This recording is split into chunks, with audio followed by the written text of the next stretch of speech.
Oke, saya lanjut. Nah, di sini ada Java output. Jadi Java output ini yang nantinya bakal memberikan perintah output ke bagian konsol dari si Java-nya. Jadi nanti teman-teman bisa saja lihat bagaimana implementasinya untuk si Java output ini. Jadi penulisannya di sini ada sistem.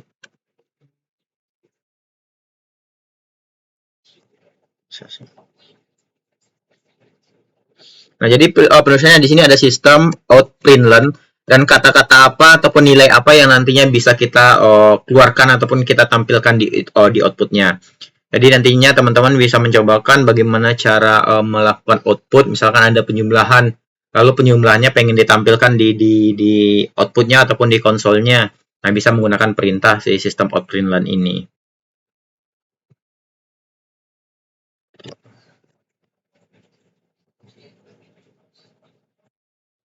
Oke, nge-lag ya. Sekarang gimana? Masih nge-lag nggak?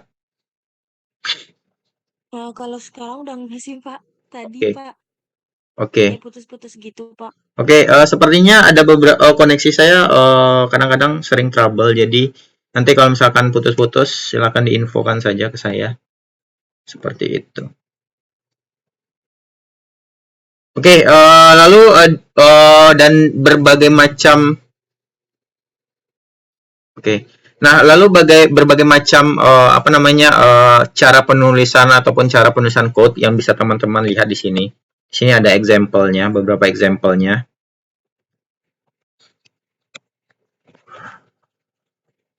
Nah, di sini ada beberapa example-nya yang bisa teman-teman lihat.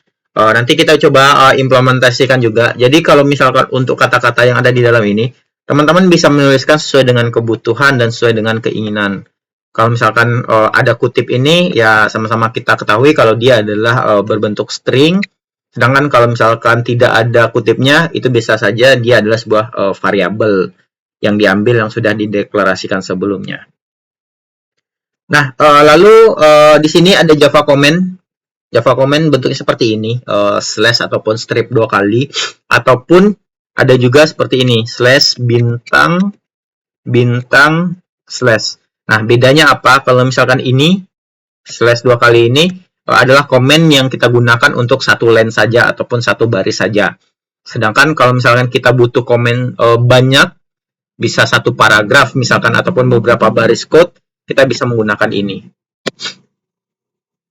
Kita bisa menggunakan apa namanya perintah komen ini seperti itu. Nanti bakalan kita cobakan juga bagaimana komennya.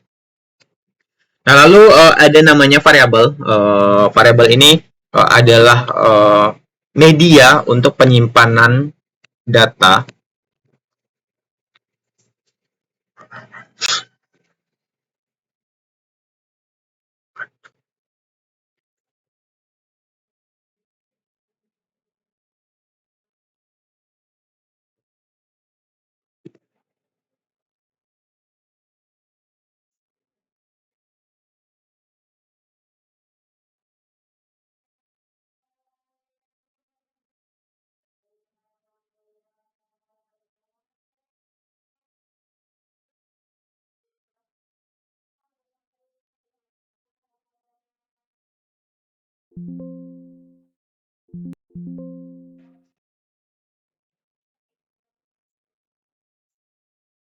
Hmm.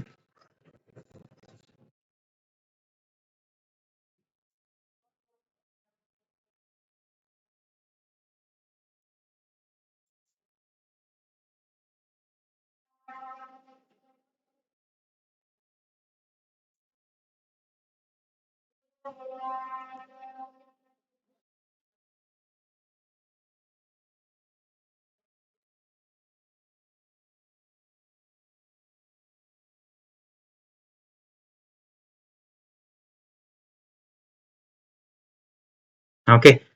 Sorry, seperti jaringan saya ada trouble. Sekarang gimana? Jaringan saya udah oke belum? Masih nge-lag atau gimana? Sudah, Pak. Oke. Sudah, Pak. Nah, di sini tadi ada variabel. Jadi variabel ini adalah media yang digunakan untuk menyimpan data dari si kode program kita. Jadi setiap kode program pasti ada data yang bakalan kita simpan yang nantinya bisa disimpan di dalam variabel. Ataupun kita analogikan si variabel ini adalah sebuah ember yang dimana ember itu bisa aja nanti isinya air, lalu misalkan benda padat, ataupun beberapa media yang lainnya. Nah, sama seperti variabel ini nantinya bisa saja nantinya tipe datanya ada string, ada integer, ada float, ada double dan sebagainya untuk menyimpan data yang ada di codingan kita. Nah, lalu ada data type. Data type ini adalah seperti ini, ada integer, float, char, boolean, dan string. Tujuannya apa? Tujuannya itu agar si sistem ataupun kode program kita itu mengenali jenis data dari variabel kita, misalkan. Contohnya kayak integer. Kalau integer, si sistem pasti bakal mengenali kalau misalkan, oh integer ini adalah angka bulat, bilangan bulat. Nah, kalau float, si sistem langsung mengenali kalau misalkan dia adalah bilangan berkoma. Lalu char merupakan karakter. Lalu boolean bernilai true atau false. Berarti antara iya dan tidak. Lalu string untuk mengenali kalau misalkan sistem kita itu adalah teks. Seperti itu. Nah, contohnya kalau misalkan kita bikin di sistem kita seperti ini. String, misalkan my_num. Tapi kita pakai kutip 5 di sini. Nah, titik 2. Nah, si sistem pasti bakal mengenali kalau ini adalah sebuah teks ataupun sebuah string dan dia tidak mengenali ini adalah sebuah angka. Tapi kalau misalkan kita ganti dia menjadi integer, dia bakal mengenali kalau si 5 ini kita hilangkan kutipnya, dia bakal mengenali 5 ini adalah angka. Seperti itu. Jadi kita coba implementasikan juga di bahasa programannya. Oke, sekarang di sini saya bakalan mencobakan sedikit praktikumnya menggunakan NetBeans. Jadi di sini saya sudah menginstal NetBeans, ide NetBeans-nya, dan ya mudah-mudahan record saya ini berjalan. Nanti untuk praktikumnya nanti bakalan saya share recordannya dan teman-teman bisa mencobakan lagi si implementasinya seperti apa di NetBeans-nya seperti itu.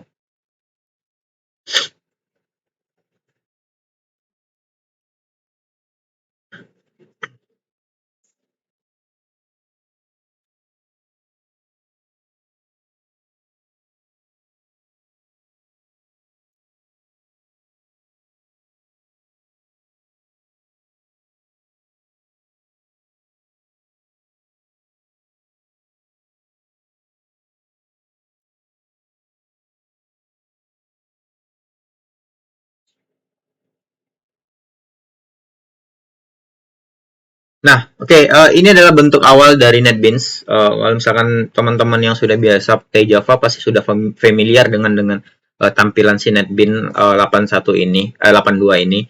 Jadi sebenarnya NetBeans sekarang itu udah sampai NetBeans 11 apa 12 ya, saya lupa.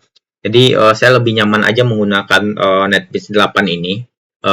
Sebenarnya ya pastilah ada beberapa fitur yang diupdate dari si NetBeans yang lama ini dengan yang terbaru. Tetapi untuk implementasi Java dan pemrograman Java, terutama konsol ya, si NetBeans 82 ini sudah sangat mengakomodir untuk si fasilitas itu, seperti itu.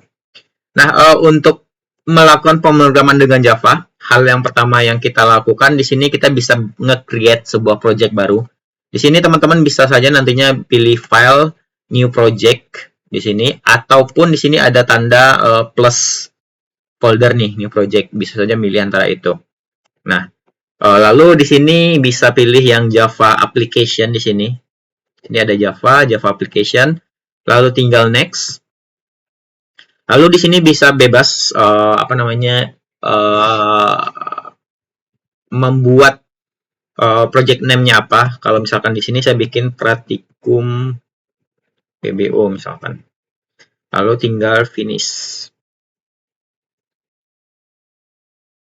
Nah, lalu secara default tadi seperti yang saya jelaskan, di sini pasti bakal ada yang namanya class, lalu ada yang namanya main function ataupun main method secara otomatis.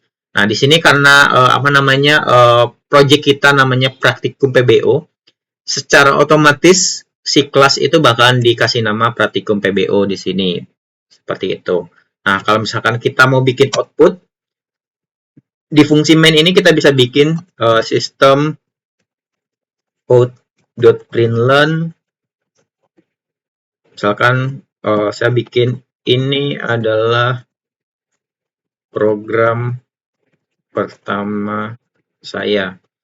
Nah, untuk menjalankannya, teman-teman bisa saja mengklik di sini ada tombol run di sini yang kayak play warna hijau, bisa diklik saja.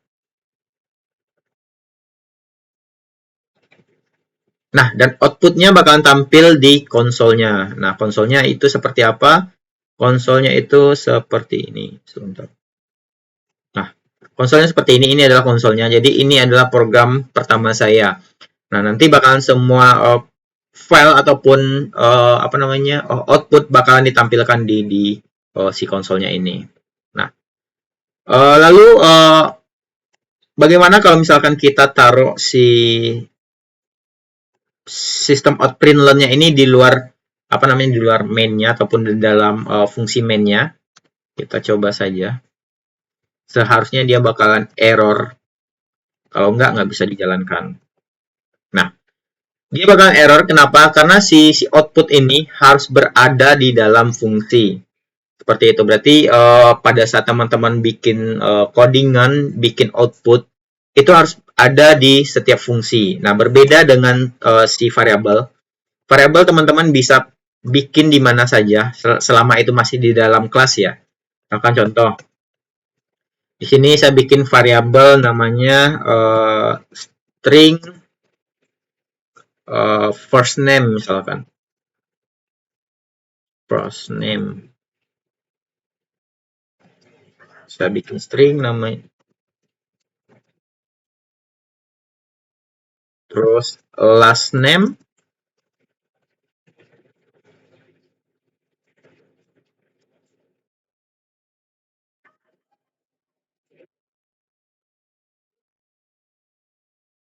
Nah, jadi untuk variabel ini teman-teman bisa tulis di mana saja selama itu masih di dalam kelas ya. Ini kelasnya nih di mana saja. Tapi kalau misalkan di luar kelas, sepertinya dia bakalan error.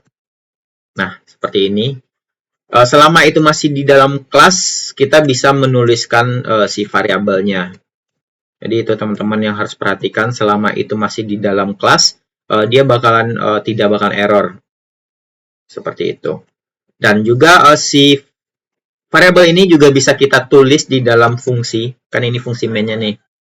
Kita bisa tulis juga di sini. Nah, terserah teman-teman bisa sesuai dengan apa namanya? Sesuai dengan kebutuhannya seperti apa. Nah, lalu untuk memanggil si variabel ini, nah,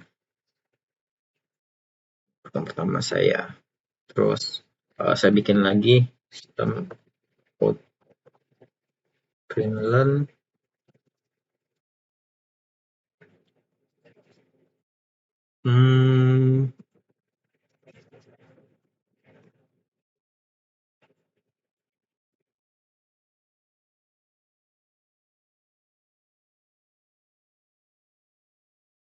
Nah, Untuk memanggil variabelnya kita bisa panggil saja namanya di sini. Ini namanya kan first name dan last name. Nah, untuk nama variabel teman-teman bebas apa namanya nge-create-nya seperti apa. Bisa huruf kecil, yang penting tidak ada spasi di dalam apa namanya di dalam nama variabelnya. Seperti ini, dia bakalan error karena dia tidak mengenal spasi untuk pembuatan variabel. Nah, tinggal panggil aja namanya, nama variabelnya. Tadi kan namanya first name tanpa kutip ya, plus. Nah, di sini saya bikin string untuk spasi. First name. Kalau ada plusnya ini. First name, last name.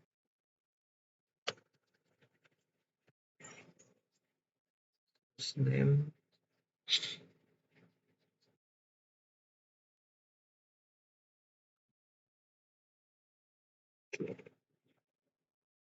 Hmm.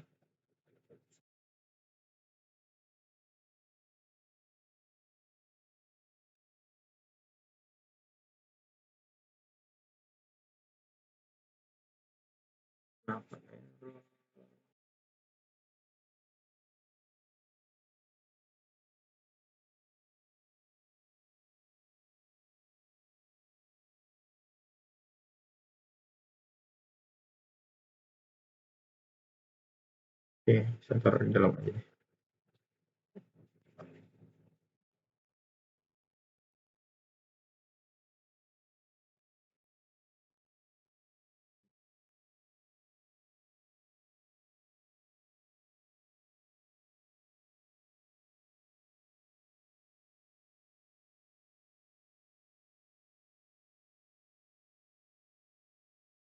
Oke, sini kita coba jalankan dulu programnya. Nah, jadi hasil outputnya bakalan seperti ini. Untuk pemanggilan variabel, kita tinggal manggil nama variabelnya apa. Dan juga nantinya di sini saya memberikan kode tambah plus. Jadi plus ini fungsinya untuk menghubungkan antara si variabel dengan.